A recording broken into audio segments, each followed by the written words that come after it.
이번 사연은 영화 평론가 프랑스 여성. 한국에서 무엇을 보았을까요? 사연 시작합니다. 아참, 재미있게 보셨다면 구독과 좋아요 부탁드립니다. 제작에 큰 힘이 되어요. 안녕하세요. 저는 프랑스 출신 영화 평론가입니다. 제 이름은 엉게랑드예요. 하지만 많은 한국 사람들은 제 프랑스 이름을 그들의 방식으로 변형해서 엉브르라고 부르곤 하죠. 저는 32살이고 프랑스 출신 영화 평론가예요. 몇 달 전까지만 해도 제 세계는 파리의 화려함과 흥분으로 가득 차 있었어요. 영화 감상, 영화제 참석, 감독의 비전부터 배우들의 연기까지 해부하듯 분석하는 글을 쓰는 일이 제 일상이었죠. 제가 늘 꿈꿔왔던 삶이었어요. 창의성과 예술에 둘러싸여 사는 그런 삶이요. 하지만 한국 땅을 처음 밟았을 때 제 삶이 얼마나 크게 바뀔지 전혀 예상하지 못했어요. 왜 한국이죠? 많은 사람들이 호기심 어린 표정으로 물어보곤 했어요. 그들은 눈썹을 치켜올리며 제가 이상한 결정을 한 게 아닌지 궁금해했어요. 왜냐하면 파리는 예술과 영화의 중심지였고 사람들이 영감을 얻기 위해 몰려드는 곳이니까요. 한국은 그들에게는 다소 멀고 생소한 곳이었죠. 기술 발전과 K-팝, 한국 드라마 같은 대중문화 현상으로 알려진 나라였으니까요. 그런데도 한국에는 저를 끌어당기는 무언가가 있었어요. 처음에는 조용한 호기심이었지만 시간이 지날수록 그 소리가 점점 커졌어요. 한국으로의 여정은 제 오랜 친구 안젤라의 초대에서 시작됐어요. 안젤라는 저보다 몇 살 많은 이탈리아 여성인데 몇 년 전 한국으로 이주해서 그곳에서 살고 있었어요. 그녀는 한국에 푹 빠져서 그곳에 정착하게 되었고 유럽의 라이프 스타일과는 완전히 다른 삶을 살고 있었죠. 그녀는 한국에 대해 이야기할 때마다 더 자주, 더 열정적으로 말했어요. 그 이야기들이 점점 쌓이면서 제 호기심도 커졌어요. 안젤라는 한국 사람들, 음식, 문화, 그리고 풍경에 대해 이야기했어요. 그 이야기가 너무 생생하고 매력적이어서 제가 직접 그곳을 경험해보고 싶다는 생각이 들기 시작했어요. 처음에는 한국이 제 여행지 목록에 없었어요. 파리에서 열리는 영화 시사회에 참석하거나 유럽의 다른 도시들로 영화제를 다니느라 너무 바빴거든요. 제 일정은 항상 꽉 차 있었고 제가 알고 있는 세상 밖을 탐험할 생각은 하지 못했어요. 하지만 안젤라의 이야기는 제 머릿속에 남았어요. 그녀가 한국에 대해 이야기할 때 그 열정은 마치 완전히 다른 우주를 묘사하는 것 같았어요. 최신 기술이나 유명한 아이돌 그룹에 관한 이야기가 아니라 깊은 역사를 지닌 조용한 전통과 고대와 현대 문화가 나란히 공존하는 모습에 대한 이야기였죠. 그러던 어느 날 밤 베를린에서 열린 영화제에서의 힘든 하루를 마친 후 호텔방에 앉아 TV 채널을 이리저리 돌리고 있었어요. 흥미로운 건 없어서 결국 SNS를 스크롤하며 시간을 보내고 있었죠. 그러다 영화 평론가 친구들이나 영화 애호가들의 게시물을 넘기던 중 안젤라에게서 온 메시지를 발견했어요. 내용은 단순했죠. 한국에 와봐야 해. 사실 그전에도 여러 번 봤던 메시지였어요. 하지만 이번에는 무언가 달랐어요. 그때까지는 늘 바빠서 시간이 없다거나 한국은 너무 멀다고 생각했지만 이번에는 정말 그럴 때가 온 것 같았어요. 아마도 변화가 필요한 시기였던 것 같아요. 그 후 몇 주는 계획을 세우고 준비하는 일로 순식간에 지나갔어요. 사람들에게는 많이 말하지 않았어요. 얼마 동안 한국에 있을지도 몰랐고 솔직히 말하면 한국에서 내가 무엇을 찾고 있는지도 확신하지 못했거든요. 내가 원한 게 일상에서의 도피였을까요? 아니면 새로운 관점으로 세상을 보고 싶었던 걸까요? 아니면 단지 안젤라가 빠져들었던 그 나라가 나에게도 궁금해졌던 걸까요? 출발하는 날 공항에서 줄을 서 있는데 묘한 설렘과 긴장감이 섞여 있는 기분이 들었어요. 유럽을 돌아다닌 적은 많지만 이번에는 달랐어요. 한국은 제가 아는 게 거의 없는 곳이었거든요. 사람들이 흔히 말하는 한국의 모습, 서울의 번화한 거리, 초고속 인터넷 그리고 K-팝의 세계적 인기에 대해 들어본 적은 있지만 그 이상은 잘 몰랐어요. 비행시간은 길었고 그동안 여러 가지 생각이 들었어요. 창밖의 구름을 보며 저 멀리 기다리고 있을 무언가에 대해 궁금해했어요. 일정도 없고 계획도 없었어요. 영화 평론을 하러 가는 것도 영화제에 참석하려는 것도 아니었어요. 이번 여행은 온전히 나 자신을 위한 것이었죠. 그 생각이 저를 설레게 하면서도 두렵게 만들었어요. 익숙하지 않은 세계로 들어서는 게 쉽지는 않았거든요.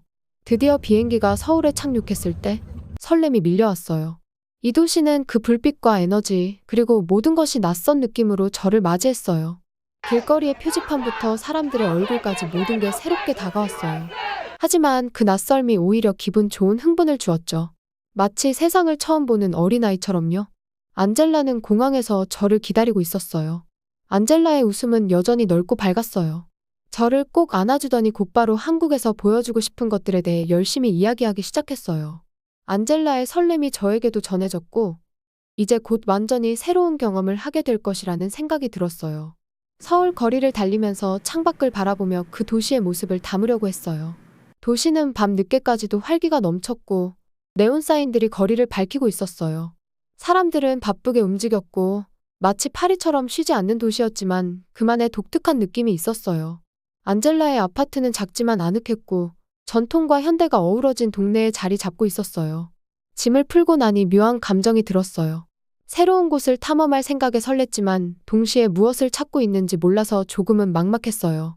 익숙했던 세계를 뒤로하고 이제는 새로운 시작점에 서 있다는 느낌이었죠. 그날 밤 침대에 누워 도시의 낯선 소리를 들으며 프랑스에서의 제 삶을 생각했어요. 이제는 너무 멀게 느껴졌어요. 마치 오래된 기억처럼요. 한국에서 무엇을 얻게 될지 알 수 없었지만 그것을 알아낼 준비는 되어 있었어요. 새로운 장의 시작이었고 오랜만에 처음으로 진정한 활기를 느낄 수 있었어요. 서울에 도착한 순간부터 이곳은 완전히 다른 세계처럼 느껴졌어요. 도시에는 제가 이전에 경험해보지 못한 에너지가 공기 중에 진동처럼 퍼져 있었어요. 거리마다 사람들은 빠르게 움직였지만 그 혼잡함 속에서도 묘하게 조화로워 보였어요. 사람들은 서로 피하며 춤추듯 움직였고 마치 정교하게 짜인 안무처럼 자연스러웠죠.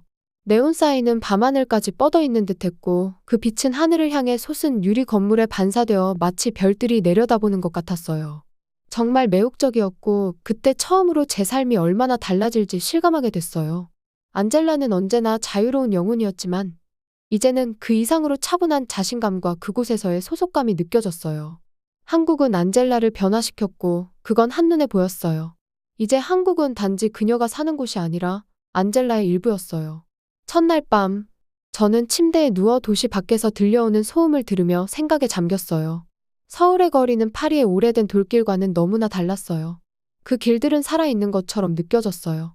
심지어 밤에도 도시는 잠들지 않았고 저도 그럴 수가 없었어요. 마치 도시의 에너지가 제 혈관 속으로 스며들어 저도 몰랐던 무언가를 깨운 듯한 기분이었어요. 다음 날 아침이 되자 저는 탐험할 준비가 됐어요. 안젤라는 일하러 가야 했기 때문에 저는 혼자서 아무런 목적 없이 거리로 나섰어요.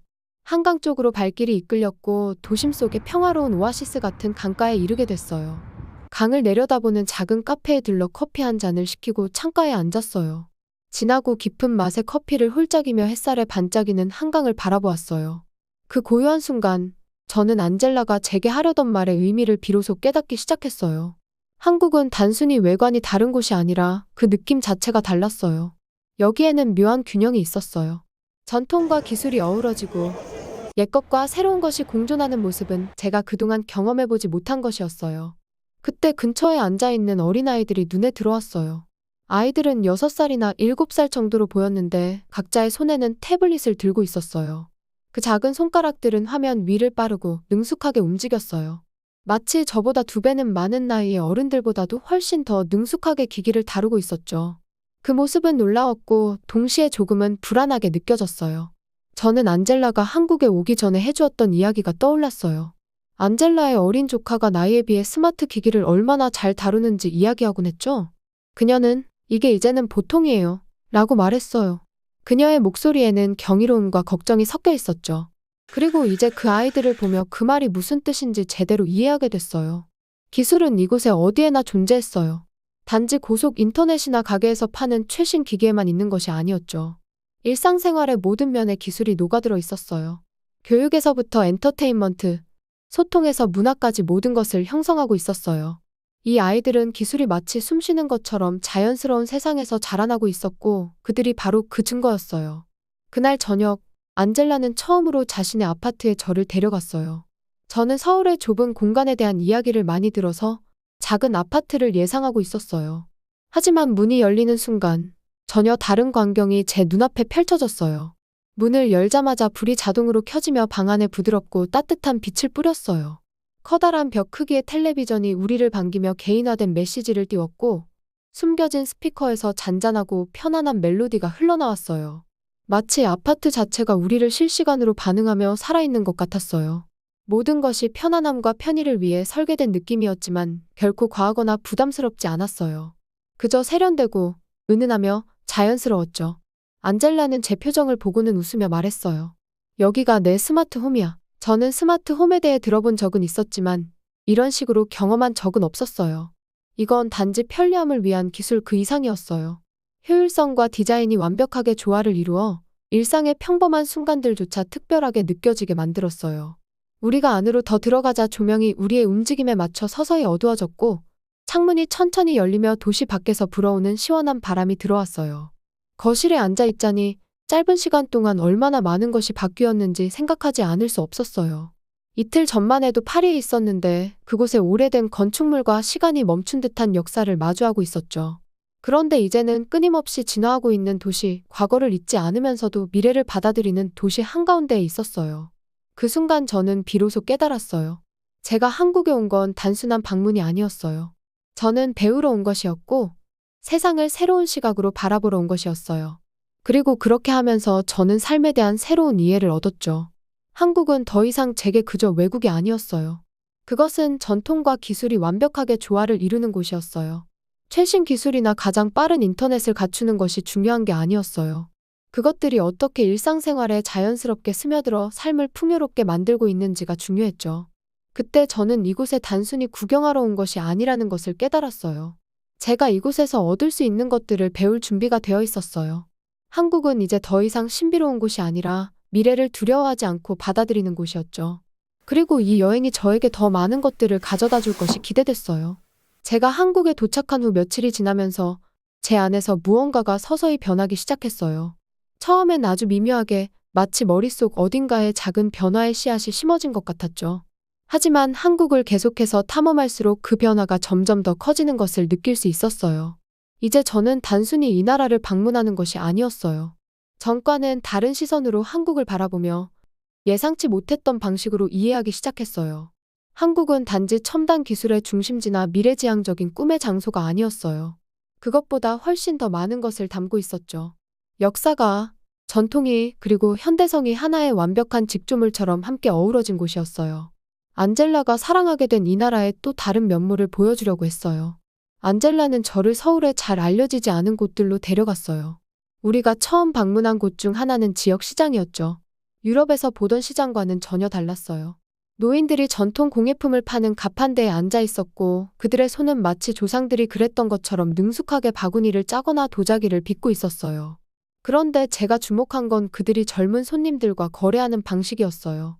현금을 만지작거리거나 거스름돈을 기다리는 대신 그들은 그냥 휴대폰으로 QR코드를 스캔했어요. 거래는 순식간에 이루어졌고 삑소리와 함께 교환이 완료되었죠. 이곳에서는 전통과 현대가 완벽하게 어우러져 있었어요. 한국이 어떻게 유산을 존중하면서도 미래의 가능성을 받아들이고 있는지를 보여주는 증거였어요. 저는 시장을 돌아다니며 그 대조적인 풍경에 놀라움을 느꼈어요. 은퇴할 나이가 지난 인호인들은 저희 또래 사람들도 어려워할 기술을 완벽하게 다루고 있었어요.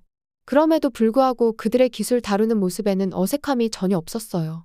마치 기술이 그들의 삶 속에 자연스럽게 녹아든 것처럼 보였어요. 그들의 전통적이고 따뜻한 손길은 여전히 살아있었지만 그 속에 기술이 자연스럽게 스며들어 있었어요. 이게 한국의 특징이야. 안젤라가 시장을 떠나며 말했어요. 여기는 기술을 전통을 대체하는 것으로 보지 않아.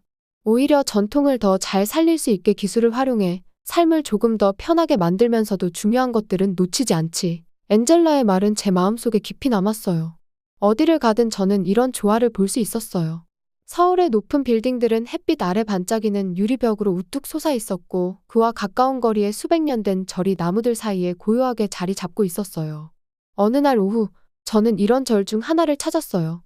승려들은 단순한 옷을 입고 천천히 경내를 걸었어요. 승려의 걸음은 고요하고 차분했어요.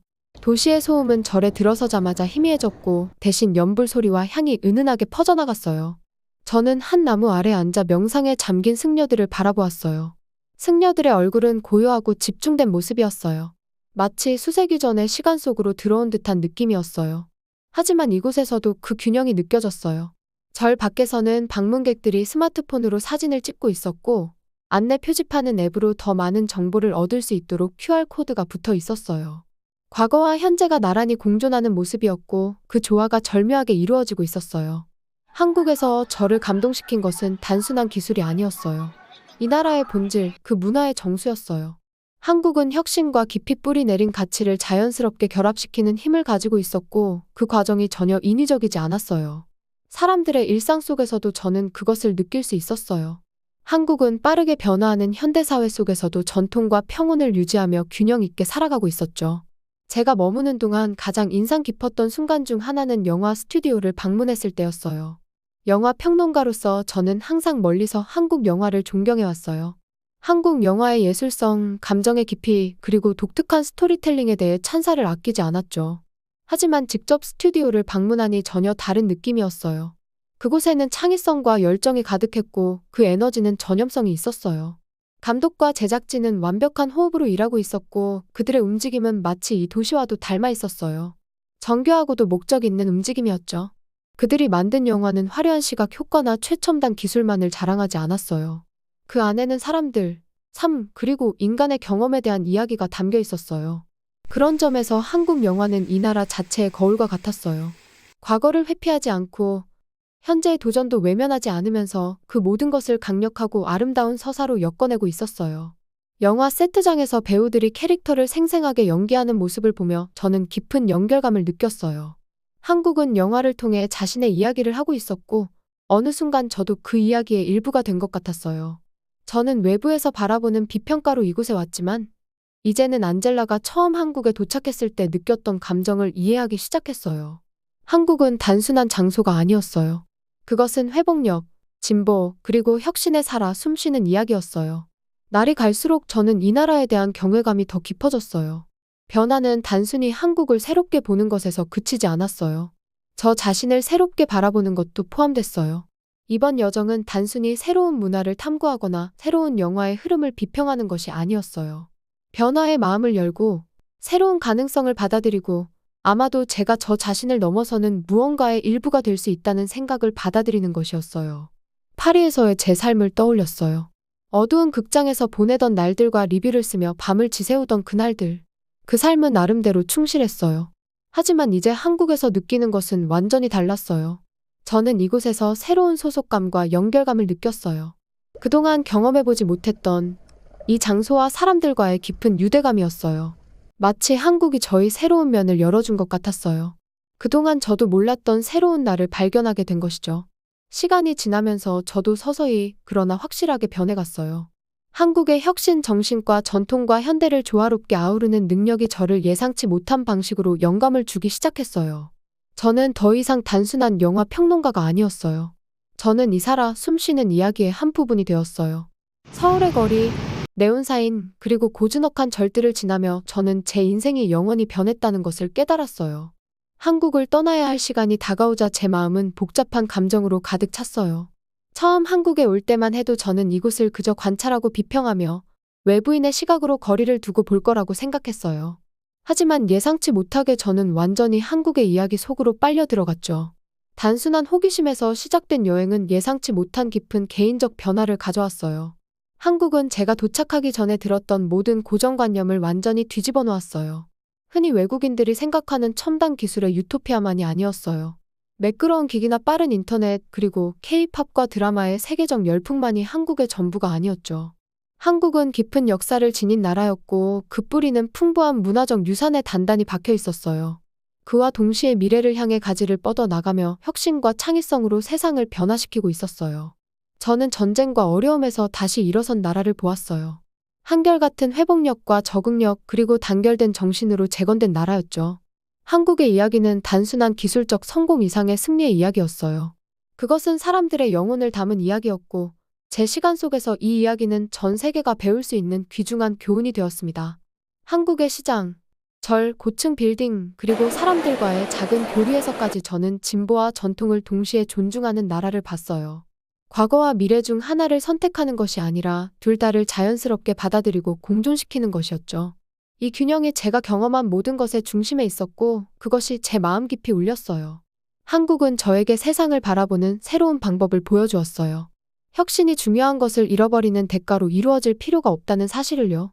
비행기가 이륙할 때 저는 창밖을 내다보며 서울의 불빛들이 밤하늘의 별처럼 반짝이는 것을 지켜보았어요. 제 마음은 무겁게 느껴졌어요. 하지만 그것은 슬픔이 아니라 깊은 감사의 마음이었어요. 저는 영화 평론가로서 이 나라에 왔고 모든 것을 거리 두고 바라볼 준비가 되어 있었죠. 한국의 영화, 문화 그리고 사람들을 제 커리어에서 해왔던 것처럼 분석하고 비판할 생각이었어요. 하지만 한국은 저를 끌어들였고 진정으로 무언가를 이해하려면 그 속에 살아 숨쉬고 그걸 느껴야 한다는 것을 가르쳐 주었어요. 머릿속에서는 여전히 도시의 윙윙거리는 소리와 활기찬 거리의 생동감이 울리고 있었어요. 거대한 빌딩과 고요한 절이 나란히 자리한 그 모습, 옛것과 새로운 것이 나란히 앉아 서로를 결코 약화시키지 않는 그 풍경이 아직도 생생했어요. 시장에서 만났던 상인들이 전통을 고수하면서도 현대 기술을 자연스럽게 사용하는 모습, 그리고 태블릿을 능숙하게 다루는 아이들의 모습이 떠올랐어요. 이 이미지들은 단순한 기억이 아니라 중요한 교훈이자 세상에는 언제나 더 많은 것들이 있고 더 배울 것이 있다는 것을 일깨워주는 상징이었어요. 비행기가 점점 멀어질수록 저는 이 여정이 끝나지 않았다는 것을 깨달았어요. 한국은 저에게 그저 문화의 한 단면을 보여준 것이 아니라 삶에 대한 새로운 경이로움을 일깨워 주었어요. 그것은 헤드라인이나 흘러가는 대화에서 얻을 수 있는 것 이상의 것이었죠. 한국의 진정한 아름다움은 단지 기술이나 문화적인 수출품에 있는 것이 아니라 균형을 이루고 적응하고 진화하면서도 자신만의 정체성을 잃지 않는 능력에 있었어요. 이것이 바로 이 나라의 본질이었고 그것이 제가 한국을 넘어 세상을 바라보는 방식의 변화를 가져왔어요. 프랑스로 돌아가는 것은 이제 달라 보였어요. 파리는 언제나 저희 집이었고 그곳의 시간 없는 아름다움과 예술적인 영혼은 변하지 않을 거예요. 하지만 이제 저는 새로운 시각을 가지고 돌아가고 있었어요. 저는 단순히 프랑스 영화 평론가 옹게랑드가 아니었어요. 저는 그 이상이 되었죠. 이제 저는 영화 너머의 경험을 하고 돌아가고 있어요. 관찰하는 것만으로는 알 수 없는 그 이상의 경험을요. 저는 이제 더 큰 이야기의 일부가 되었어요. 한국이 제게 허락해준 진보와 인내의 이야기에 동참하게 되었죠. 저는 옹게랑드, 프랑스 출신 영화 평론가입니다. 하지만 이제는 단지 그 직함만이 아니라 한국의 이야기를 품고 있습니다. 그곳에서 저는 단순한 인생의 새로운 관점을 발견했을 뿐만 아니라 새로운 시작을 찾았습니다. 그것은 국경에 얽매이지 않은, 제가 알고 있다고 생각했던 것에 제한되지 않은 시작이었어요. 호기심과 열린 마음, 그리고 변화를 받아들이는 준비가 된 시작이었죠. 한국은 세상이 놀라움으로 가득 차 있다는 것, 그리고 그 놀라움은 단지 영화 속 이야기뿐만 아니라 사람들의 일상 속에서도 기다리고 있다는 것을 보여주었어요. 그리고 프랑스로 돌아가면서 저는 그 이야기를 단순히 비판하고 분석하는 것이 아니라 진정으로 이해하고 연결하고 의미 있게 전달할 책임감을 느꼈어요. 한국에서의 시간은 끝났지만 제 여정은 이제 막 시작입니다. 어떠셨나요? 이번 사연은 저 한국인으로서도 당연하게 누리고 있는 한국 영화나 문화가 새삼 대단하다고 느껴지는 사연이었습니다. 재미있으셨다면 구독과 좋아요 부탁드립니다. 감사합니다. 좋은 영상으로 찾아오겠습니다.